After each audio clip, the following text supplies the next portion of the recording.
Promising trend we're seeing in our local hospitals of fewer and fewer in-house COVID patients. Finally, some good news to report, right? But right now at University, 98 patients. That is the fewest they've had since December 15th. AU Health down to 63 patients, the fewest they've seen since the 11th of December.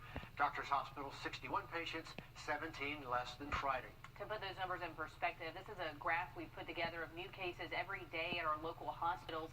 There's still a lot of patients in-house, but you can see that is starting to trend down, which is good news. Now there's some hope for hospitals that things could slowly start getting better. Brady Trapnell looks at the progress our hospitals have seen in the last month.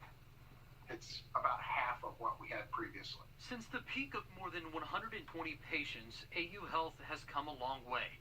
This morning, there's 63 patients in their COVID units. We are seeing a decline in numbers. We are seeing less admissions because of COVID. Health officials say numbers are down for two reasons. There's fewer admissions, but there's more deaths. But we kind of see a lag of about 10 to 21 days or so between a spike in cases and unfortunately when the deaths occur. AU Health says their monoclonal antibody therapy clinic is full every day, and officials say it's helping keep numbers down. And it was a blessing because almost immediately during the treatment, I began to feel better. Brendan Francois is one of more than 225 patients AU has treated in their antibody clinic. He's 62 years old with comorbidities or high-risk conditions. I do believe that getting that immune therapy kept me from a more severe condition. I still believe that the data will bear out that the impact of using monoclonal antibody therapy is significant. Dr. Cool says it likely prevented a large number of their more than 200 antibody clinic patients from hospital admission. This as AU plans to vaccinate its first 1,000 people in Aiken County later this week, taking on a big issue across the community. There's really not anything in of substantive vaccination efforts that's occurring west of Columbia. A trend both AU and University Hospital hope to change. Reporting in Augusta, Brady Troutnell on your side.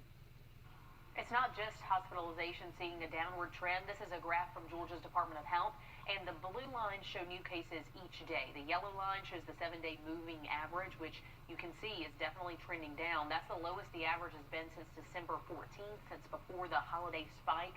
Today, Georgia saw 2,500 new cases, the fewest new cases they've seen in almost 2 months. Georgia Governor Brian Kemp mentioned that trend today, along with the decreasing percent positivity rate at 11%. He was asked if AU Health would be considered for a mass vaccination site when the time comes. He says he wouldn't give specifics, but they are exploring every option. When that day comes, if it's Johnson & Johnson, more Pfizer, more Moderna, whatever it is, then we're ready to roll. If that includes Augusta University and other partnerships, we'll do it. We're just trying to figure out what's the most efficient way to do that.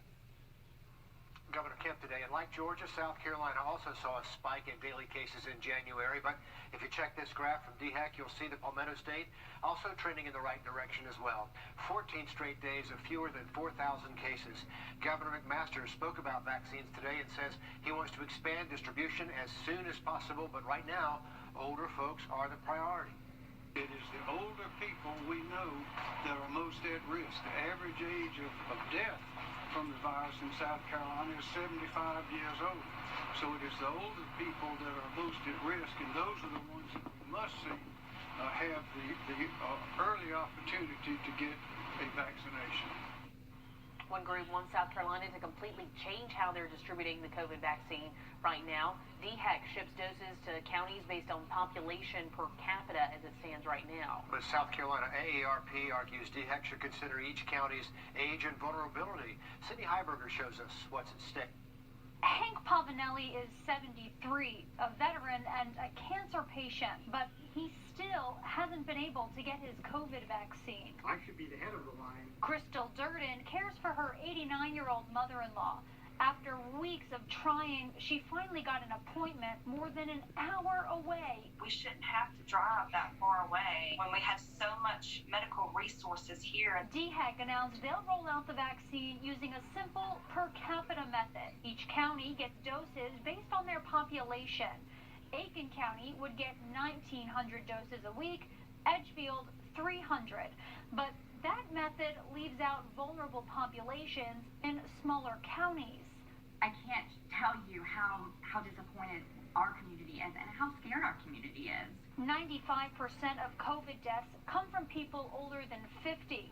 And a new AARP study shows out of 14 leading causes of COVID morbidity, older African Americans are disproportionately affected by 12 of them.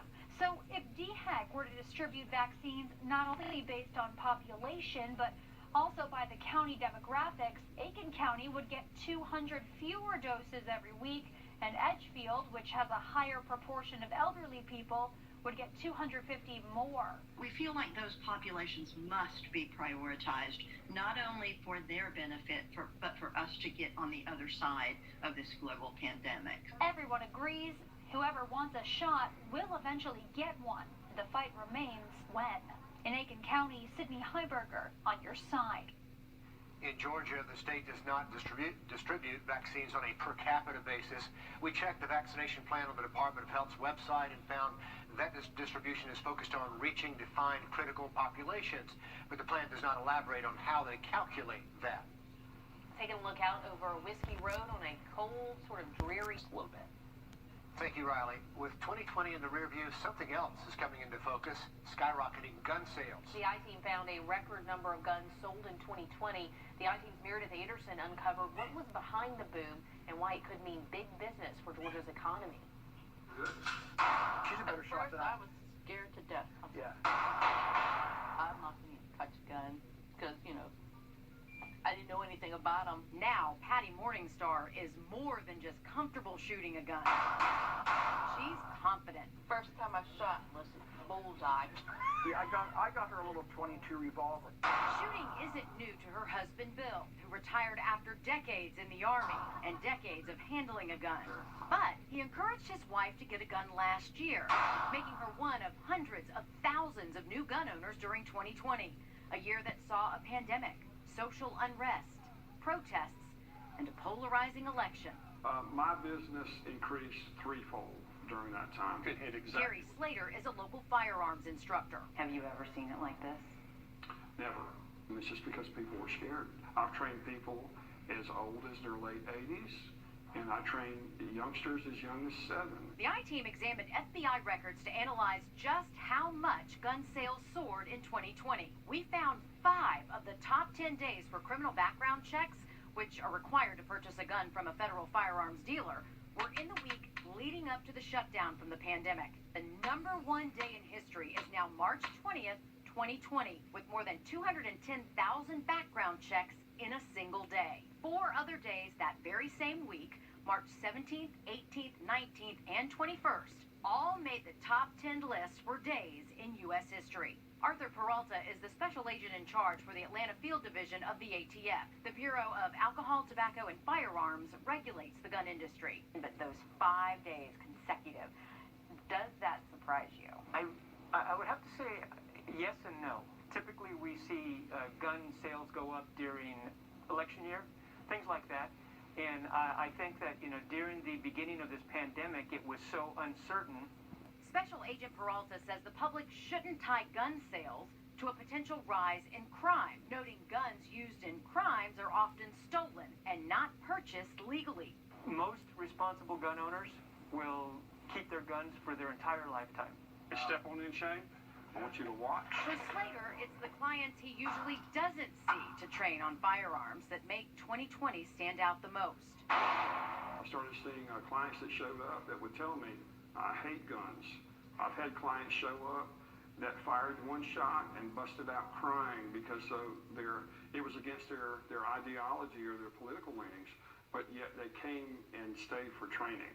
So I did see it go across the conservative and the maybe not so conservative movement. Have you seen a shift in maybe some types of people in some professions that may have not come to you before that are like, now, I need some protection? Absolutely. He tells me that includes doctors and nurses and other professions impacted by COVID-19. The I-Team found gun sales impact us locally in another way, too. The economy. The National Shooting Sports Foundation released this industry report on 2020. We found Georgia made the top 10 list for states with the biggest economic output from the gun industry, and also the top 10 for jobs tied to the firearms and ammunition industry, with 4,435 direct jobs and more than 2,300 other jobs linked to suppliers. The report notes recent gun sales have been nothing short of remarkable. But with that comes responsibility, says Special Agent Peralta. The number one thing that I always talk about is make sure you secure your weapon. You know, you make sure you put a lock on that gun or make sure that you put it in a safe.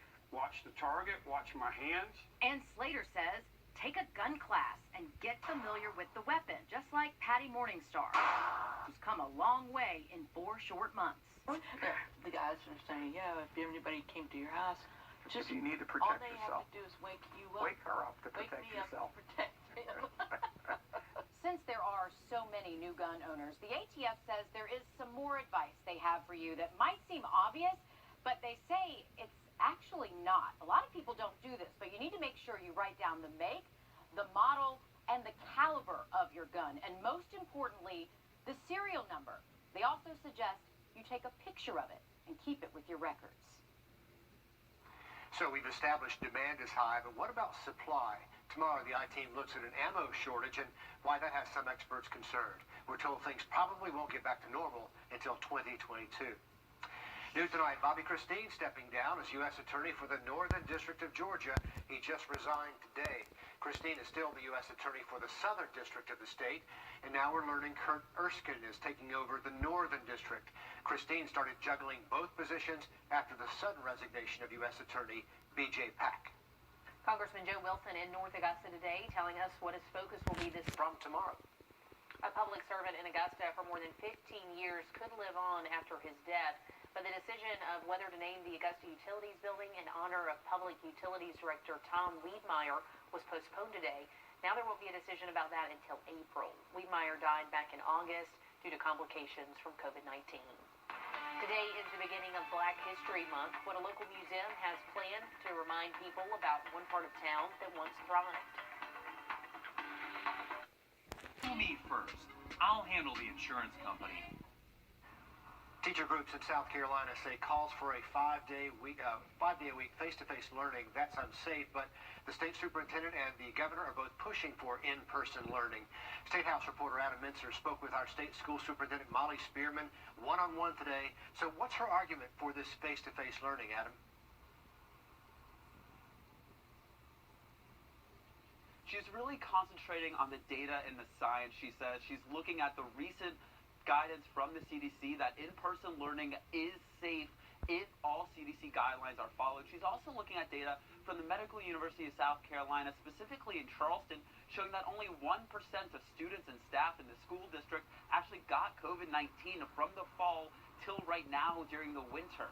She's really concerned, though, about the mental health of children and also slips in their ability to do some of their coursework.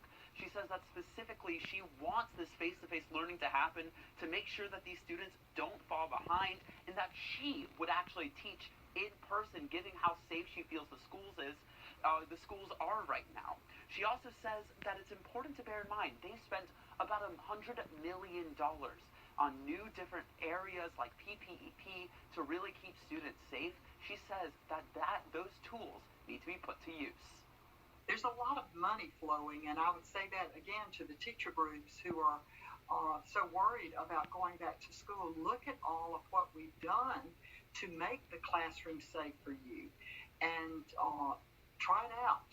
I know there's a lot of fear, but fear should not be the determining factor.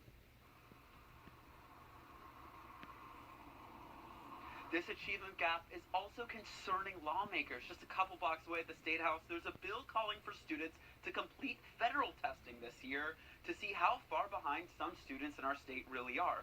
Now, just to be clear, Spearman is against this specific type of test in this specific bill. And she has actually asked the Biden administration to waive this testing requirement this year, as was done last year under the Trump administration. She doesn't want to use these federal tests to assess our students, and she thinks of it as more time outside the classroom. Actually, these tests are required to be done in person, so that's an extra burden. Instead, she wants to use the normal semester testing that happens every year in the spring to really determine whether students are falling behind, whether specific students need summer learning or extra concentration on specific course areas. That, she says, is the best assessment. Reporting live from the South Carolina Department of Education, Adam Mincer on your side. Adam Mincer in Columbia for us tonight. Adam, thank you. Today is the beginning of Black History Month, and the Laney Museum is working on a big project to teach us about the history of the Laney Walker area. Kennedy Harris live along Laney Walker Boulevard. So, Kennedy, what do they have planned? This mural behind me marks several points of interest in Augusta's Golden Blocks neighborhood.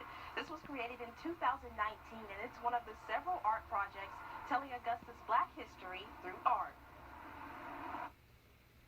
History you don't hear about too often.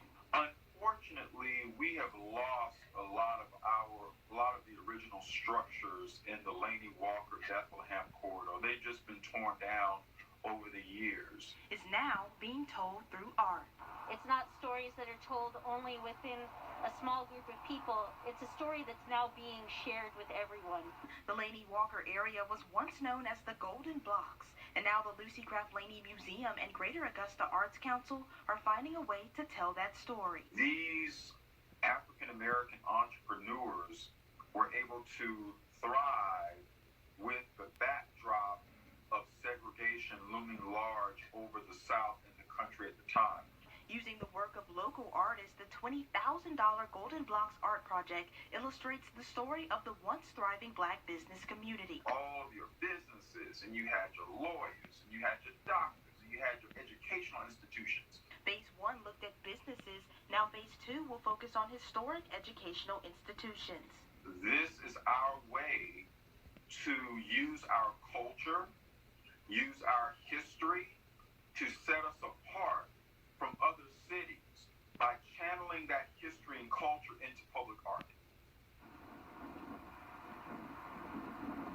And both Corey and Pax say this art project has no specific end goal. They want to take it as far as possible. So many stories to tell. Thank you for that, Kennedy. And they are looking for 2 local artists for Phase 2. Comes with a $7,000 stipend. So if you want to apply, you can head to our website for the details there. Riley? Well, weather-wise today, we did